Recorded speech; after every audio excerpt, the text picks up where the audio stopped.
snowballs over time. Hmm. And takes unexpected turns and pays off in surprising and unexpected ways. I mean, I've had a lot of people just kind of show up on Zoom or LinkedIn or Facebook saying, "Hey, I read your book. Can you think about doing this project?" And it's Mm. been a lot of great and interesting opportunities for me. But so yeah, you're building all kinds of sweat equity now that will pay off for you in ways that you can't imagine at this moment. Wow. That's good to know. Yeah, I really appreciate you saying that. Sometimes when you're so close to it, it's like you're just like, what am I doing? You're investing a lot of sweat Yeah. equity. Yeah. Tell my How wife. can I make this pay? Yeah, that's what I'm like. I'm getting rich $1 at a time. I'm well on my way to being 100 heir. Yeah, it's like telling my wife, it's, honey, we're helping a lot of people and there's a really engaged community. She's like, oh, does Georgia Power accept community? Is that what, Yeah, you really. know what I mean? So, but I mean, I just try to, focus on gratitude and understand like the long term. She already made that mistake when she signed on. So any objections she might have now are after the fact and Oh, basically irrelevant. we signed. Yep, she signed the lease or Yeah, it wasn't a lease. This is signed on the line that was dotted. Mm-hmm. Oh, by the way, Georgia Power, that's your responsibility. Oh. That dog don't hunt. Well, let me see. All right. Yeah, let me see what I can get going here. Cuz I'm trying something new with live streaming to multiple places. So we're going to see if this works. So let me see here. One moment. Stand by for news.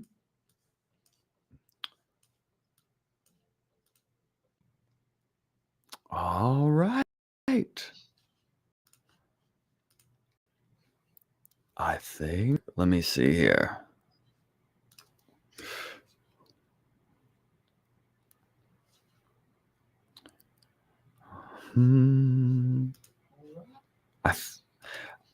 I think we may be live. Are we live? Oh, I think we're live. It's alive.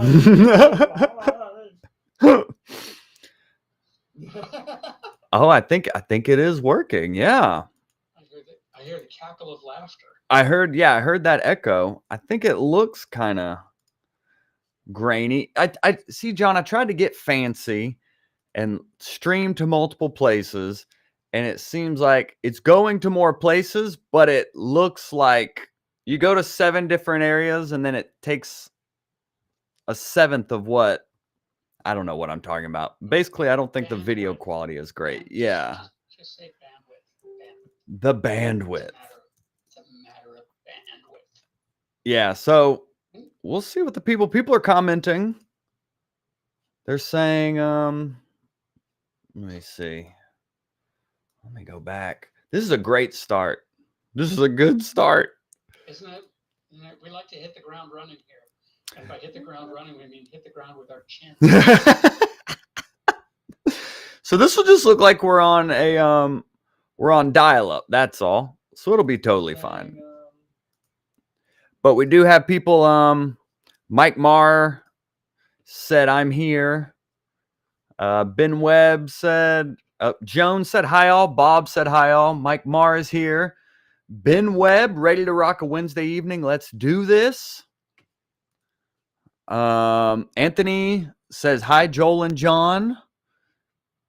Stargate 121 says, "I'm here." David Geary, you are alive. Dennis says, David Geary? Oh, you know David? Yeah, David was a writer I worked with in New Zealand in 1993 and 1994. God help us. What? God help us all.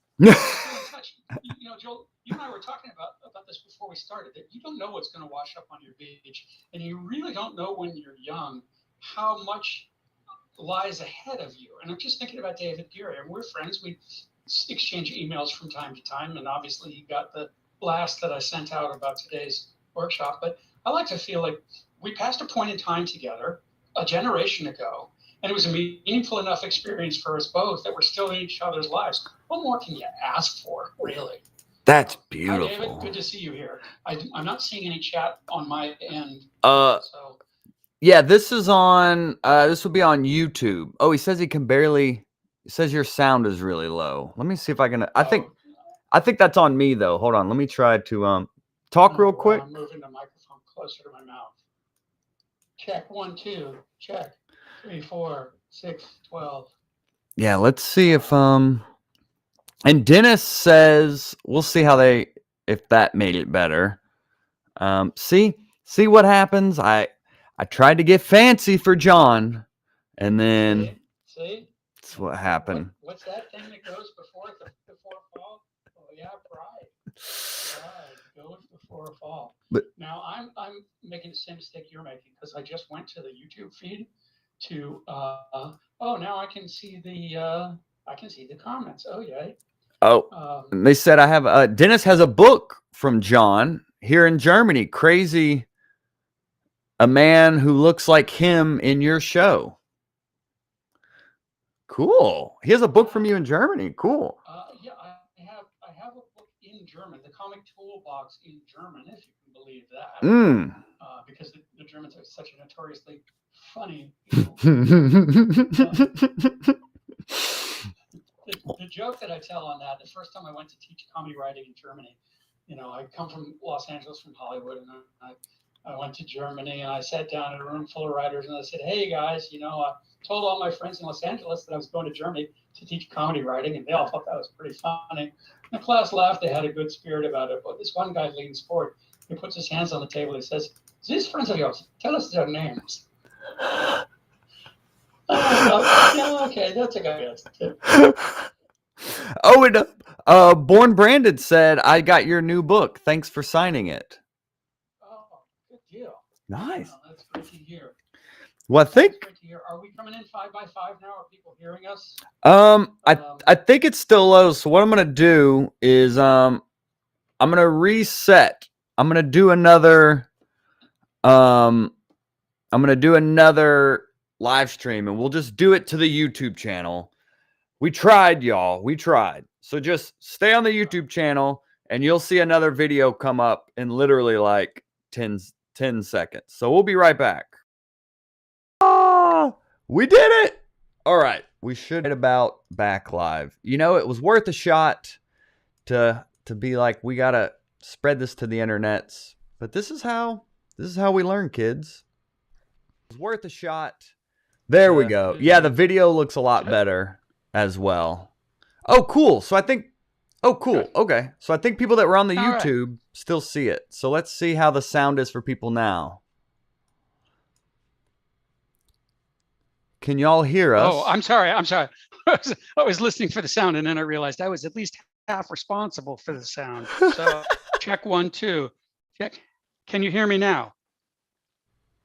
That's always a good joke. You fake mic. Ooh, Anthony said much better. Much good, better. Yay. Sound is great. Okay. We did voice, it. Johnny. All right. Good we deal. did it. Well, let's get this party started. Perfect. All right. So thank y'all for hanging out. Those of you that were watching on Facebook or any other place, please just come to our YouTube channel. Hi thee to YouTube. But what we're gonna do here is a live Q&A with John here, and he actually he just released a new book, and someone just said you had signed them a book. I think Born Branded, and John also sent me a book, and he signed it as well, which was very generous, and I'm so grateful for that. So you've been on the show before, but just to jump into it here with this book, like, I thoroughly enjoyed it as a comedian. 12 years in the game, I learned a lot. But what with you writing this, what are you hoping that comedians leave this book with? Well, that's a great question. First of all, let me explain where my authority comes from. More than 30 years of experience in teaching and writing comedy, and less than 10 minutes experience in stand-up comedy. I want to make that clear that I went into the book as an avid amateur, but I've been doing this all my life. If there's ever something I want to learn how to do, I find someone to pay me to teach it, which is unfortunate if the subject is archery or sailing, both of which I taught without knowing the first thing about it. But like I wrote 10 books on poker and I was never a good poker player. So I'm kind of a poster child for the concept of those who can't do teach. That's my brand. That's where I live. But in terms of what people expect to get out of it, I'm underselling, obviously. But the three things that I focus on in this book are tools, inspiration, and awareness. And these three things really go together because you have good tools. If you have strategies, you know what you're doing, then you can operate with more confidence. You can get better results. If you're getting better results, you're going to feel better about yourself, more in touch with yourself, more with your goals, and more inspired and excited by what you're doing. So I'm trying to create a virtuous circle for people where they can add skills, add awareness, and use the skills and awareness to level up their inspiration and then ride that inspiration like a wave they can surf. So that's what I'm about. And I would like to say, so far so good. People are responding quite positively to the book. What's the one-liner I use? It's already broken through in the Amazon top 10 digits, so that's good. And digits, it's right up there in the millions of stuff. And but people are responding positively to it. I feel like this is a book that is finding the audience that it's intended to find, which is people who are somewhere on the path toward stand-up comedy excellence, not necessarily as far along as they want to be, but emotionally intelligent enough to know that emotional intelligence matters. And they think that if you're in the audience and you're listening to this and you're asking yourself, do I care about emotional intelligence? If the answer to that question is yes, I think you're going to find a warm and compatible home in this book.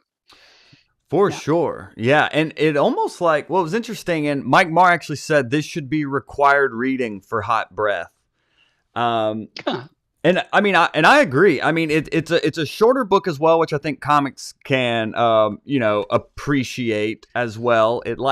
But there's so much information in here. And what I picked up on in reading it, there's a lot of like technique in here, but it almost is like a self-help book in a lot of ways as well. There's a lot of things about mindset and self-awareness and goal setting that I think as comedians, we get so stuck in, I got to write and perform. I got to write and perform. I got to write and perform. I got to write and perform. And you can kind of get stuck in that cycle and forget to have a purpose behind what you're doing, to have a reason, to have a goal, to have a vision for who you want to entertain and how you want to come off to them. Like those are some like of the minutia of becoming a professional comedian that probably took me 8 to 10 years to really start honing in on. And if this is something people can do early on, it's going to make their whole career that much easier. What you're talking about is having a practice, okay? In this case, we're talking about having a practice of stand-up comedy, but you can have a practice of anything, art, music, business, medicine, anything at all. But if you think about it as, I have a goal, I have to achieve my goal, and if I don't achieve my goal, I die. And then that's a no-win situation. You're never going to achieve the end result that you think is there. It's like dangling in the sky somewhere, and you're just never going to catch up to it. But if you change your goal to, I'm here to have a practice and improve my practice, something you can never fail at because you can always get better at your practice just by putting in more time. And you get that relaxed feeling that today's outcomes are important because I want to do them well. I want to write good jokes. I want to perform well. But today's outcomes aren't really that important because even if I don't get the outcomes I'm looking for, I'm still adding to my storehouse of self-knowledge and tool craft I'm building in my practice. So the minute you say to yourself, I'm in my practice, it's like turning on a light. You never have to wonder if you're in the right place or not. You know you're in the right place because you're in your practice and it's where you want to be. It's funny, I was having a chat on Facebook earlier today about, well, why do you do what you do? Is it just habit? Is it an itch that you can't help but scratch? I think for a lot of people in stand-up, it's, I don't know, I'm just compelled. I got to get up on stage. Maybe people realize that it's the buzz, they like the validation, and they like that feeling they get when a joke lands.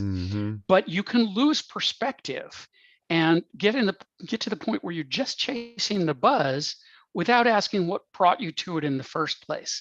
And here's what I think. If you look at yourself honestly, you're going to say, I came to this for a reason. And the reason was there was something about myself or my experience that I wanted to express. And maybe along the way, I got distracted in that because I realized, oh, you got to write a tight five, and you got to talk to the bookers, and you got to do this, you got to be that, and you got to fist bump the host and call out the host, and all of this protocol, which Yeah. is part of it. It's being in community and it's important. But what lit the fire in the first place? Never forget what lit the fire in the first place, because that's what sustains you. It's not the gigs. It's not even the laugh. It's a good buzz, but it's a secondary drug, one might say. The primary buzz is the sense of fulfillment that comes from recognizing that you are turning your human experience into communication that's meaningful to other people. Yeah. Yeah, and I think that growth mindset is so important, especially as a comedian, and the highs and lows that come with it. And a big part of, you mentioned in the book, is like not taking things personally. Like when you bomb, it's not, you reframe it as like, what can I learn from this? And not like, what's wrong with me? Like those little mindset shifts can really take the grueling grind of being a comedian and make it more fun and fulfilling. Wow. I cut my teeth on situation comedy in Hollywood in the 80s and 90s. And I was not emotionally prepared for what I went through. And a lot of what informed my career had to do with how I was not prepared. I didn't have the basis of self-awareness and fundamental sense of self and security that I needed. I had a lot of insecurity that I was dealing with and processing. And I look back on those times and I say, I had to figure out so much of this stuff on my own. I mean, I had good mentors, but nobody ever came along and said, outcomes don't matter. Making them love you doesn't matter. Validation comes from within. I really wish Mm. that I had had that kind of voice inside my head when I needed it. And so, if you're asking what I'm about now, I'm at the other end of my life. I'm 66 years old. So, I really am speaking to not just my former self, but people who are now the age that I was then. If I can save them some of the heartache that I went through, I'll really feel like I have been in service. And that's part of what I'm about, being in service. I totally agree. I mean, probably it took me probably 8 years into my 12-year career to start focusing on what I can control and not seeking that outside validation of, oh, I want to get on that show with the cool flyer, or like, why is so and so getting such and such that I'm not, even though I'm not actively even pursuing it. I just deserve it because I'm the chosen one. Like all these stories I was telling myself, like it just held me back. And when I started focusing on what I can control and creating my own opportunities, that's when people actually started bringing opportunities to me. Perhaps you're reflecting on a quality that I know I have, and that is a sense of arrogant insecurity, which I, I kind of describe on one hand, dude, you should totally buy my book, and on the other hand, I'm sorry I killed the tree. It's like I can't help. Thank you. I can't help feeling extremely good and extremely bad about myself at the same time. And I think that's a very common thread for people in all creative practice. Hmm. So a lifetime ago, even a generation ago, even 5 years ago, I didn't really recognize this about myself. And as I look at it now, it's interesting. I can trace it all the way to elementary school, when two things were always true. I was almost always the smartest kid in the class, and I was always the shortest kid in the class. And because I was smart, I had arrogance. And because I was short, I had an insecurity. And it's taken me a lifetime to arrive at that understanding of something that happened and formed in me when I was 8 years old. Now, Hmm. I guess this is my mission, because that information is really useful to me. I wish it hadn't taken me a lifetime to figure it out. So if I can speak to people who are practicing their creative craft, no matter what it is, and say, pay attention to the roots of you, be aware of and super accepting of all of the parts of you that make you who you are, then you'll find that all of the subsequent steps are easier, you're more efficient, and you're less filled with heartache. And again, these things contribute to good practice. If you have good practice, you can get better outcomes. So it's weird to say, because you talk about, I want them to love me, I want them to hire me, I want the next gig, I want the one after that, I want the adulation, I want the validation.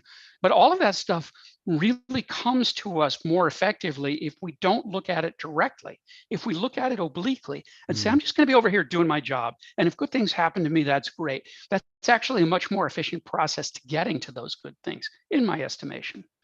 How do you find balancing that creativity and commerce though? Because it is show business.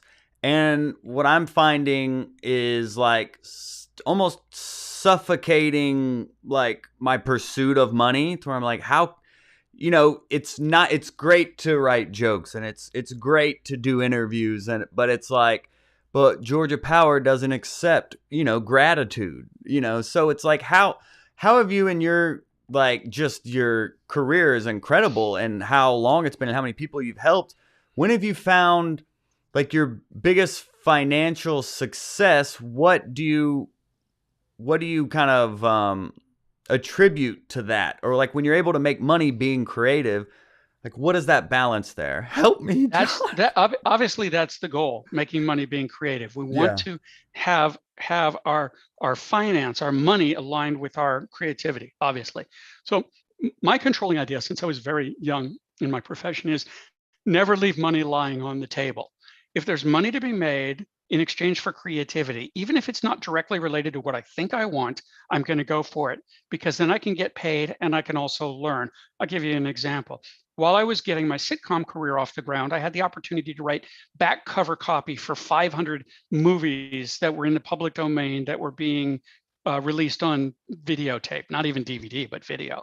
And I thought, well, that seems like it's going to be a boring and repetitious job, but it's going to pay me to write words. And because it's going to pay me to write words, it's better than anything that doesn't pay me to write words. In order to embrace that opportunity, I have to step aside from my fear. Because in that moment, I'm going to say, this doesn't look like a job that I'm capable of doing or qualified to do.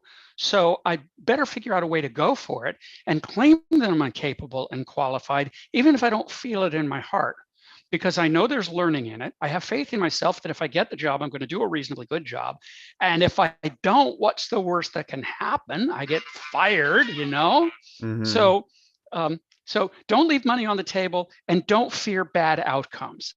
This is the other thing. People look at my career and they say, all the crazy things I've done in weird situations all over the world, what is the controlling idea? The controlling idea is I don't fear bad outcomes. I will take any opportunity that comes my way, even though I might even know it's going to be a catastrophic failure because there's a paycheck and there's learning involved and there's growth involved. And if the bad thing happens and I don't do that great a job on it, it's not going to kill me. I'm going to learn and move on. So to your question, how can I make it pay? Be be focused on looking for work where your creativity and paychecks are in line with one another. That is where your creativity can earn. And then track your fear. Because here's what will happen. You'll go into a circumstance and somebody will say to you, I'd like you to write me some jokes. And your fear will say, I would like to ask for $50, $100, $1,000, whatever that number is. But a little voice inside your head will say, hang on, don't ask for that. Because if you ask for that, they might laugh in your face. And if they laugh in your face, what they're really saying is, you think you're worth any money at all, and you're wrong, and you're laughable, and you're a loser. And I hate you, and therefore you have to hate yourself. And all of this kind of internal editing goes on. And what it keeps us from doing is asking for what we're worth. Creative people as a class negotiate against themselves all the time because of their fear. Here's a strategy you can use that's really reliable. Think about the most obscenely large number you can imagine asking for your work. Then double it and ask for that. And if you do that, you'll probably be in the right ballpark.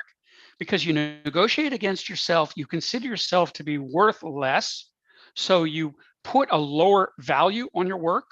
And that makes it easy for people to say yes, but not easy for you to earn a lot. I might say to myself, I think my jokes are worth $1 each or $5 each.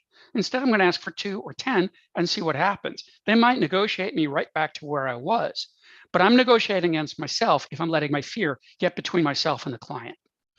Yeah, and I like So that mindset around, yes, you may have always dreamt of being a stand-up comedian, but what are other creative things you can do with that skill set you have. So it may be writing freelance for like a blog or something, but hey, you're still a writer and it's still just using your creative skills in multiple different ways. Mm-hmm. Yeah. Yes, absolutely. And to that point, versatility is key. Man, if you know how to do a lot of different things with your tools, with your writing tools, with your comic tools, or even you expand it in music or art, anything else, that gives you more opportunities to pursue opportunity and more chances of getting, success somewhere along the way.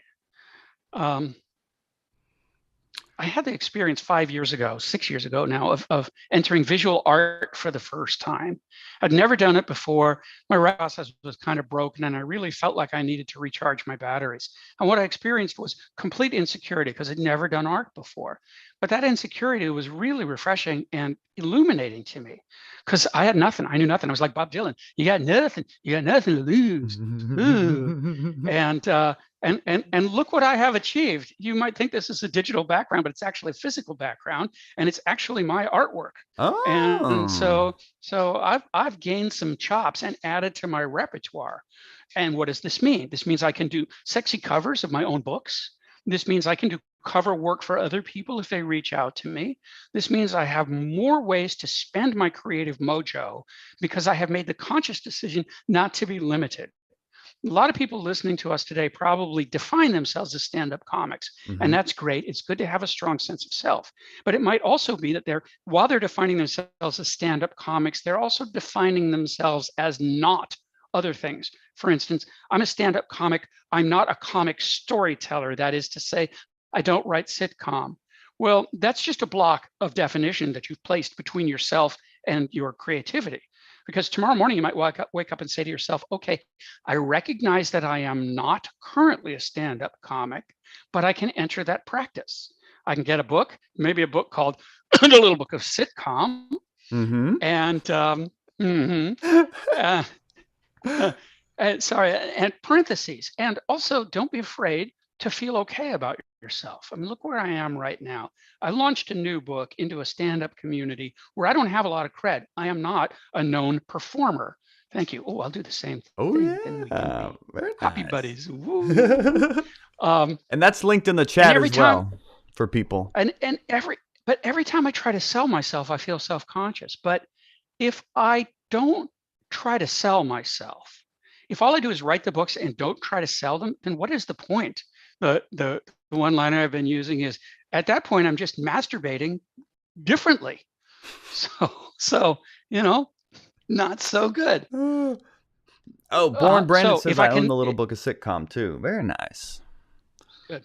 All right. Do you think we should go to some of these questions that are in the chat Yeah, here? I don't know yeah. if people And are able to Mike feel. Marr, he has to go to an open mics, but he wanted me to read this, that John Vorhaus is the hairless Rick Rubin guru of comedy writing.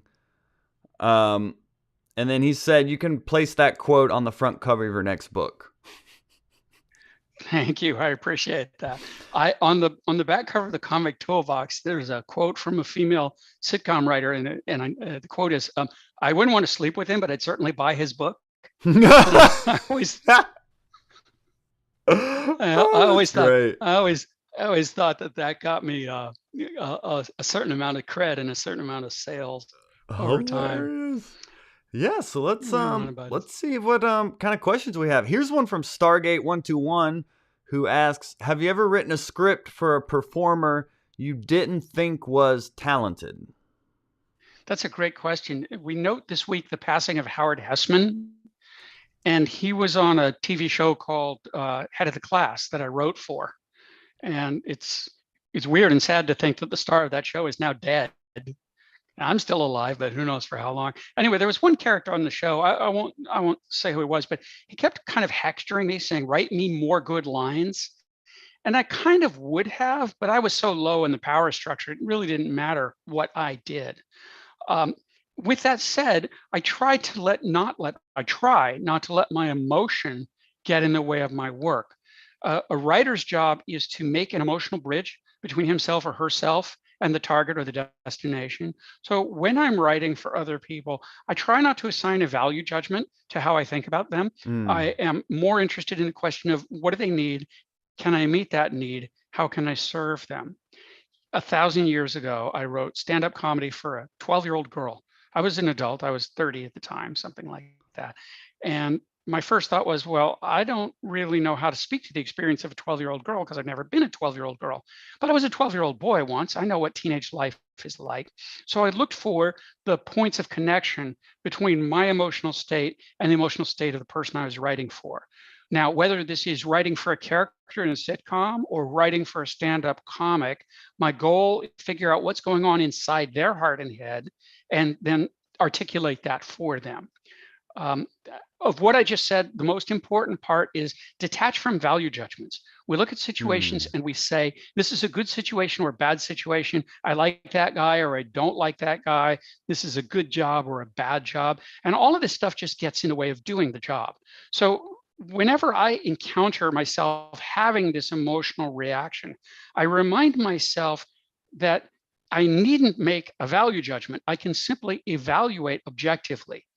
And the place I try to arrive at in my life, in all of my endeavors, is this thing that I'm experiencing is not a good thing. It's not a bad thing. It's just the thing that's happening now. And that strategy is good for dealing with problematic personalities. It's also good for dealing with setbacks in your life. Because if you get rejected, as you will get rejected, and it crushes you, if you can only interpret it as that was a bad thing and now I feel sad, one thing that's going to happen for sure is you're not going to want to get back out there and do it again. But you have to get back out there and do it again or your progress stops. So if you say to yourself, okay, that was an outcome, wasn't a good outcome, wasn't a bad outcome. It was just another outcome. What can I gain from the experience? How can I learn? What can I do better next time? That'll put me, put all of us in a frame of mind where we can operate effectively in our own self-interest. Yeah. Yeah, and that really ties into Robin's question about what are the most important things to look for when watching a set where you bombed in order to improve best. Here's where it starts for me. Ask yourself what your intention is. A lot of stand-up comics, you see them, you've been them. A lot of stand-up comics present their material to the audience like this, like it's a little baby bird cupped in your hands. And you're saying to the audience, here are my precious fragile jokes. Please love them. Please don't hate them. Please don't kill them. Can you identify with state of mind, Joel? Have you been there? 100%. 100%. I was Okay. actually So taking what note of we're that right now. Yeah. okay. So what we're doing in that moment is we're giving the audience authority over our state of mind. We're saying to the audience, I will feel good if you approve of me, and I will feel bad if you disapprove of me. And that in and of itself is a big block to success on stage because the audience is very uncomfortable with that feeling. They don't want that power. And when they sense you giving it to them, they become kind of standoffish. You end up getting the opposite reaction. You're putting this pressure on me for yourself, for your sense of self, for you feeling about yourself. I don't want that. That's not what I'm here for. I'm just here to laugh. When we do that, we're trying to justify ourselves to the audience. Instead of doing that, instead of seeking to justify yourself to the audience, seek to define yourself for the audience. Say to yourself, to the audience, this is who I am. This is my perspective. This is my point of view. These are my jokes. You're going to like some of them. You're not going to like others of them. I'm kind of invulnerable to whether you like them or not. If you don't like them, later on, I'm going to go back and ask myself, why didn't this joke work? And then I'm going to examine the technology of it. For example, I might say, well, the joke didn't work because it was crowded with stuff that didn't need to be there. And I'll circle back to that in a second, if I may. But you can't even make that judgment until you step outside of this, I need your approval thing. When you go on stage, invulnerable to, or let's say transparent to the audience's approval, then you're in a position where you can perform and succeed. If jokes still don't work, then like I said, you go into the structure of them, the technology of them, and really examine what's going on. One of the things that I make in this book is, at the end of the day, there are three classes of material in a joke. There's setup, there's punchline, and there's other stuff. And as you get good at this game, you realize if it's not setup and it's not punchline, it doesn't belong in the joke and you can cut it out.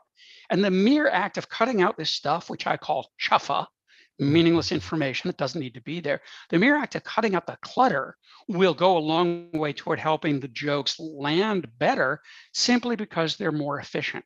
Now, what fights against this for a lot of people is the sense I'm telling them about my life, and I can't tell them about my life if I'm not truthful about the experience itself. I'll give you an example. I went through back surgery not too long ago, and I tell a lot of jokes about back surgery.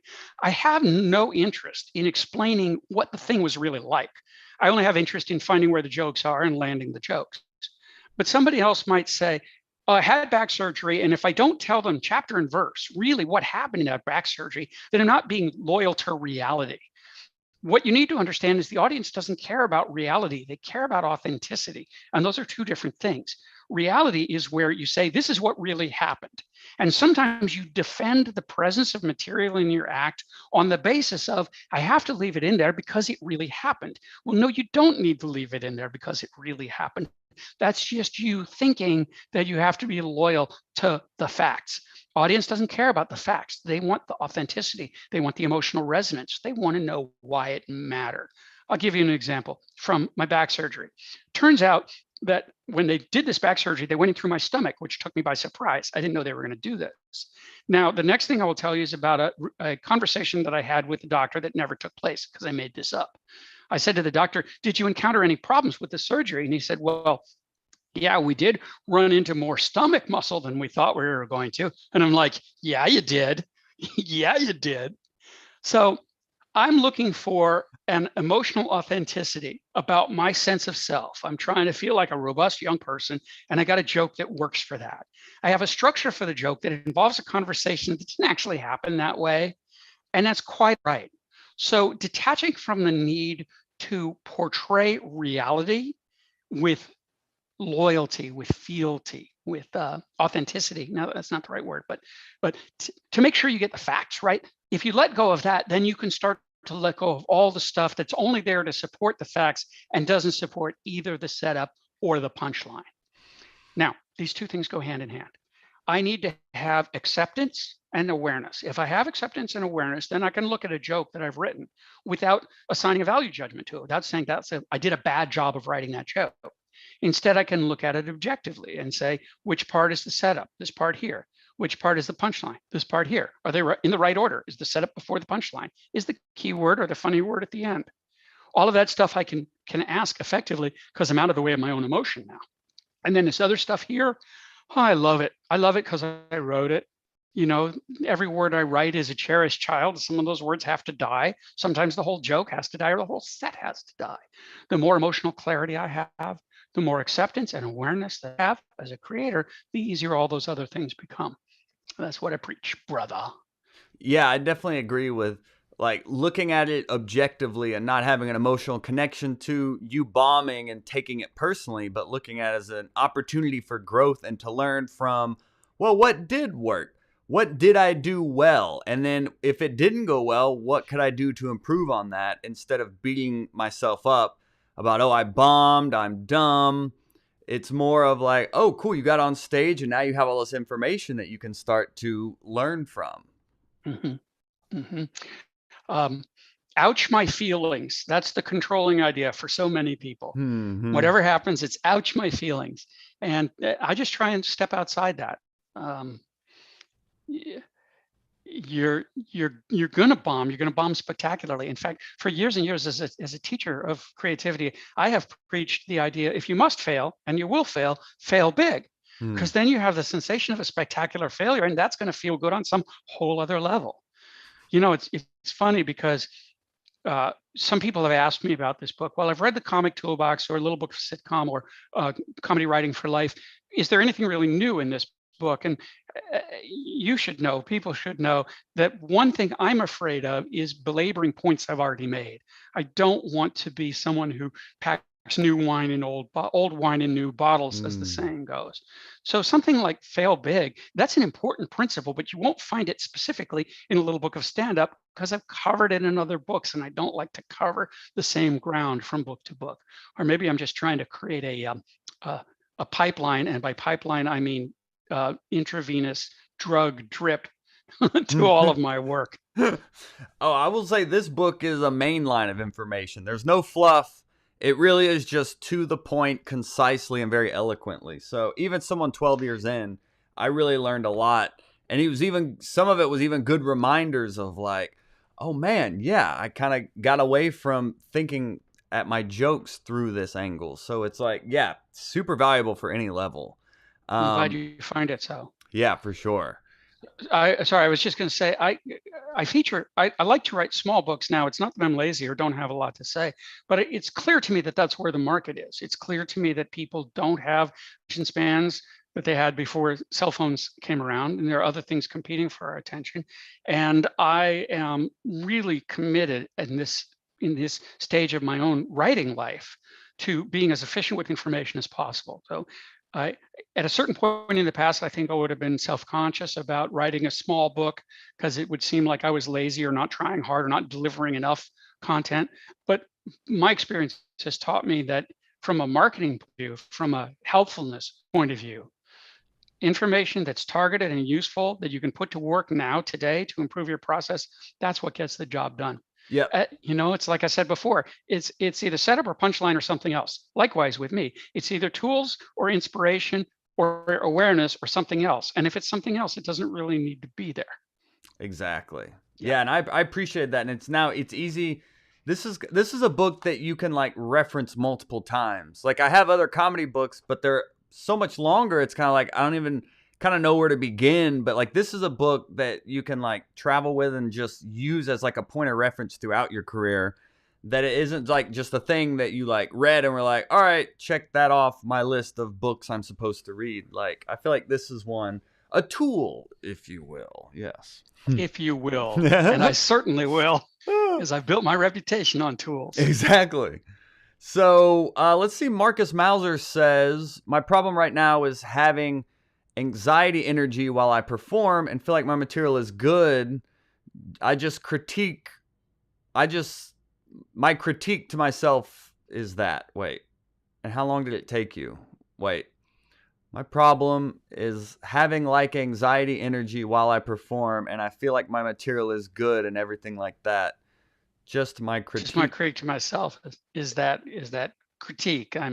I'm too hard on myself. I think is what I think that's what, if Marcus, if that's not what you're saying, forgive me for changing your question into one I can answer, because the answer is simple. Don't be so hard on yourself. But beyond that simple answer is one that I think will work a little bit better. A lot of stand-up comics at a certain point in their evolution simply aren't getting in enough reps. They're not on stage enough to reach the point where individual performances don't matter. If you're going up 10 times a week and you bomb once or twice or 6 times in the week, it's going to wash off you because you've got so many outcomes. You start to understand that no one outcome can control your ego. No one outcome can define your state of mind. It's not a good thing. It's not a bad thing. It's just another outcome. I've had plenty of those, good and bad, and I'm going to have plenty more, good and bad. I just need to put more energy into this, build more experience, put in my work, put in my reps, so that the things that I'm feeling now will be replaced by other things that I'm feeling later. Like, why the hell am I on the road? And what the hell can I do to get off the road, as an example? I once described my business model as traveling great distances to collect paychecks and come home. And in the early days, that was like I was in New England. I was performing as the strolling punk folk troubadour. I had a comedy music act, and I would go from Boston, where I live. I know. I'd grow out my beard and then shave half of it, and I wore a costume that was half punk, half folk. It was nonsense, but it was fun. And I'd drive from Boston, where I lived, halfway across the state, and do a lunchtime strolling gig in the college cafeteria, and maybe a songwriting workshop, and then a thing in a coffee house in the evening, and take my $200 paycheck and go home. And that was kind of the rhythm of my life.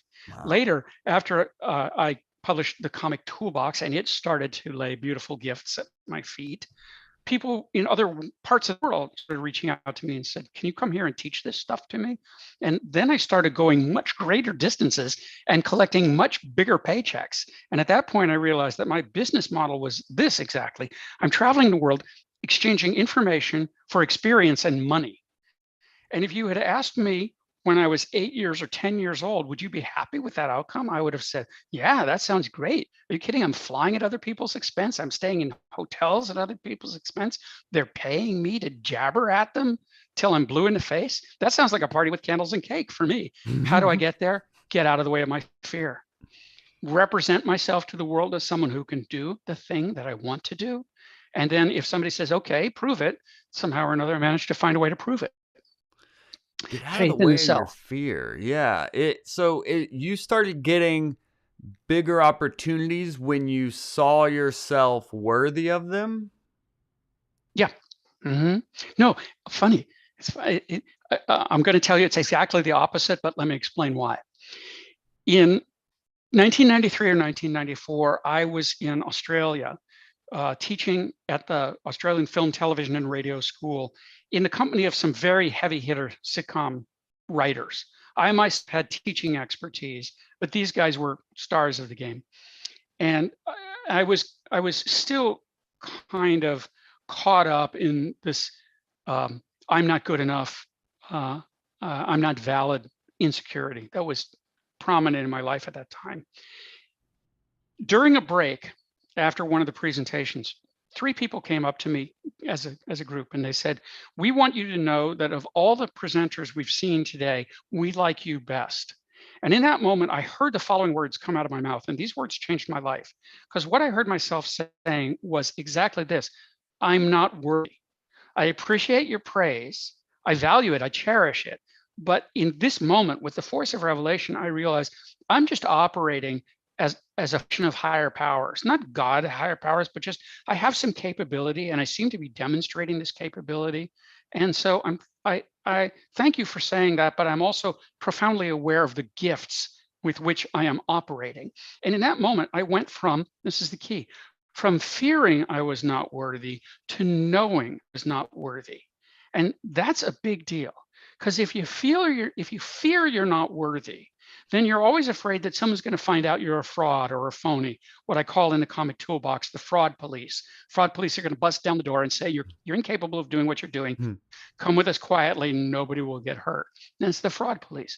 When you know you're not worthy and you do something that works out for yourself or other people, and you can appreciate that it's because you stand on a platform of practice, expertise, genetic gifts, the gift of life itself, you're suddenly much more at ease about it. You don't have to worry about people finding out you're a phony, because in some sense, we're all phonies. We're all playing with the house's money from the moment we're born. And when we have that idea alive in our heads, it frees us up to take chances much more easily and more fearlessly. And that's a more effective place to be, especially if you're doing something hard like stand-up.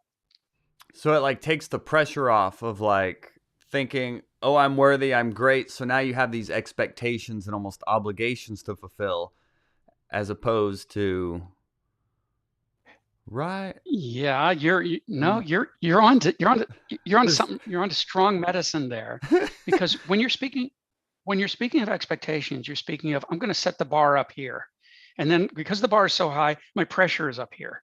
And with high pressure comes low performance. You just can't perform well. How do you increase performance? You lower pressure. So instead of going up on stage saying, I'm going to kill, I'm going to impress the booker in the back of the room, I'm going to make my future today, right now, with all the burden of expectation that carries, you just go up on stage saying, I'm going to have fun and do my best. Because you know you can always have fun, you can always try to do your best. That means that you've set an expectation you can easily exceed, rather than setting an expectation that you most likely won't meet.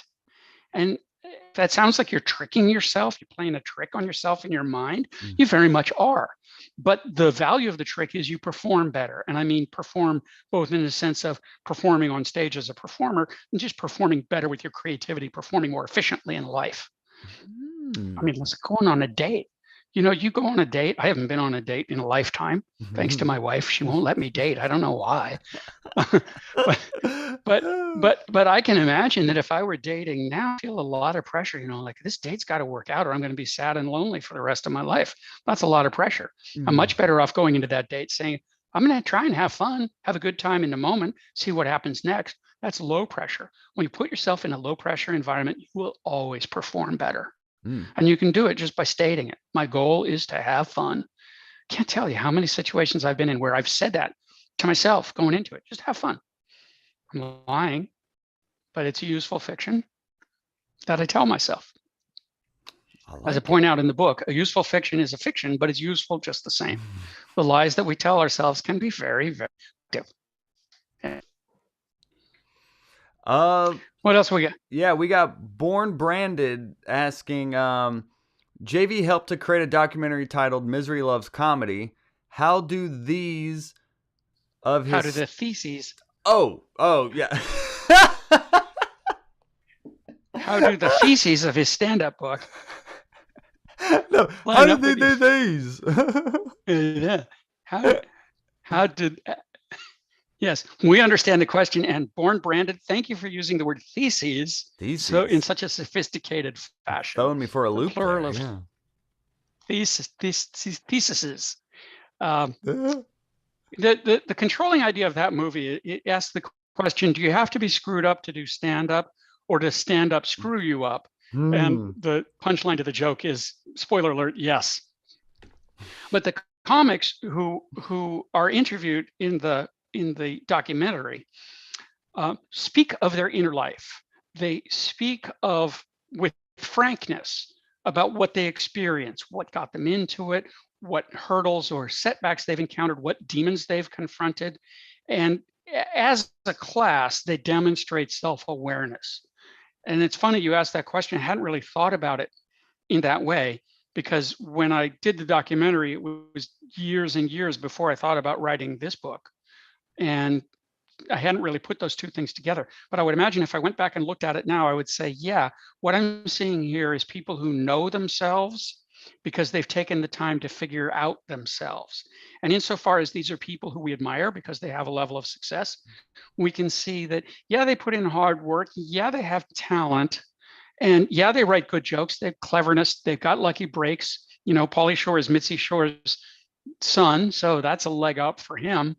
But the common denominator, what else they all have, is a willingness to confront themselves and not be satisfied with work that's only okay, and keep reinventing themselves and keep reimagining themselves and leveling up the quality of their material. This is something else I talk about in the book, and it's worth talking about. You've seen comics like this. They have 5 minutes, and it's their 5 minutes because you've heard it for years. Can you think about comics, Joel, who are telling you the same 5 minutes they told you last year and the year before and the year before that? And what do they say in Alcoholics Anonymous? The definition of insanity is doing the same thing over and over again, expecting a different outcome.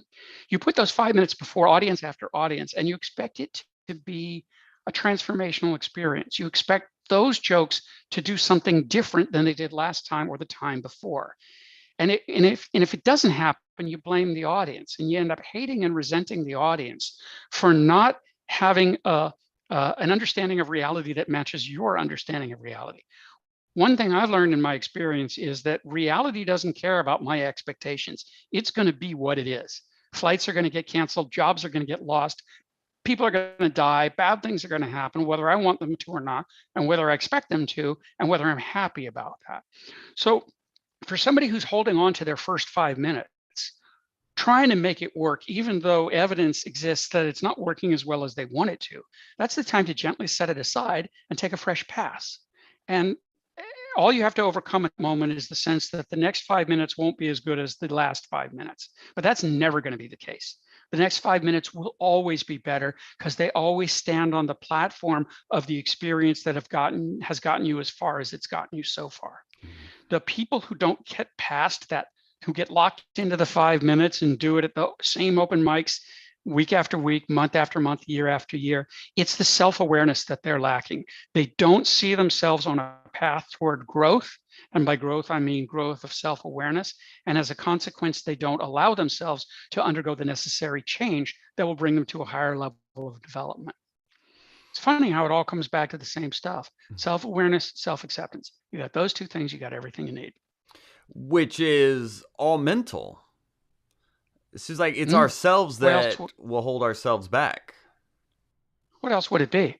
Let's say I'm trying to write a joke. And my first thought is, here's a funny joke situation. Let me explore it. And then my next thought is, I'm not any good. It's probably not going to work. I'm going to come up with a joke that's bad and people are going to hate me. At that moment, my creativity stops because I'm not thinking about solving the problem of the joke. I'm thinking about the emotional reaction I will have to a response that I can't really anticipate because I haven't even written a joke yet. How do I solve that problem? By stepping outside the vicious circle I'm caught in. The vicious circle that says, you don't achieve, therefore you're no good, therefore you won't try, therefore you don't achieve. Instead, you can achieve, therefore you try, therefore you get better, therefore you achieve more. And that's what puts you in a virtuous circle rather than a vicious circle. Virtuous versus vicious, yes. So could you tell the Hot Breathiverse like where they can get the book and like reach out to you? Because I mean, even at the end of the book, you had such a heartfelt, basically like letter to the reader that like was very genuine, sincere about how much you like to help people as well. So yeah, please tell us like where they can get the book and all that fun jazz. Yeah. If you know the spelling of my name, John Vorhaus, then you have key pieces of information. You know how to find me on Amazon because you can go to my Amazon author page, which you can find just by Googling John Vorhaus or Googling Little Book of Stand-Up. That'll take you to Amazon. All of my works are available. Most of my works are available on Amazon. That's really the only place I work online. My thinking is if you can't find your way to Amazon, you can't find your way to anywhere. So I make my stuff available on Amazon, but also on my own website, which coincidentally is johnvorhaus.com. So again, if you have my name, you have it all. On my website, you can download PDFs of my books and you can get signed printed copies that I hand fulfill. As you've seen, Joel, I sign it, I put it in an envelope, I walk it to the post office, I send it to you, and I feel like the king of the world every time I do that. It was awesome. And then, there you go. And then the further thing is, there's a joke I used to tell about myself. Like I would be in some far-flung part of the world, blowing people's minds with what I knew about sitcom. And people would say things to me like, thank you, this has been so helpful. And the joke that I would say is, don't thank me, I define myself through service. And it was a joke to me because I didn't see myself as being in service. I really thought I was just a selfish bastard. But John Wesley Harding, the folk singer, has a great song lyric. He says, your jokes will become your reality. And over time, I found I really did value the impact that I was having on other people's lives. And I think I valued it because I started to understand this is my purpose. This is my legacy. This is how I'm making a difference in the world. I have no expectation of being a star of a sitcom, as an example, but I do have the firm expectation of helping other people do better what they want to do well. So I am legitimately in service. Now, here's the thing. If I'm legitimately in service, then I got to walk it like I talk it. And the way I do it is with my famous JV 5-minute promise. And here it comes. You're listening. You're hearing it now. You said it in the book. If you think that I'm the sort of person who can answer a question you might have or solve a problem that you might have related to your creativity or your comedy or your dating life or your personal habits or whatever, if you think I can help you, reach out to me. Go to my website, click on the contact, send me an email. Here's my promise to you. Gentle friend, I will help you in any way I can to the limit of my ability, so long as it doesn't take more than 5 minutes and I don't have to leave my desk. Because it turns out there's a hell of a lot I can accomplish in 5 minutes sitting at my desk. And that's an open promise to you. It's one that I've fulfilled for countless people throughout my life.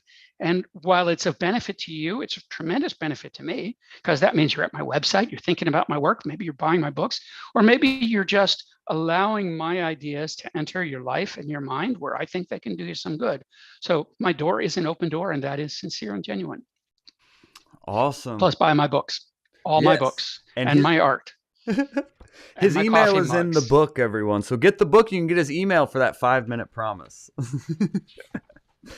Thank you so much for sharing your time. Way more than 5 minutes, but thank you so much.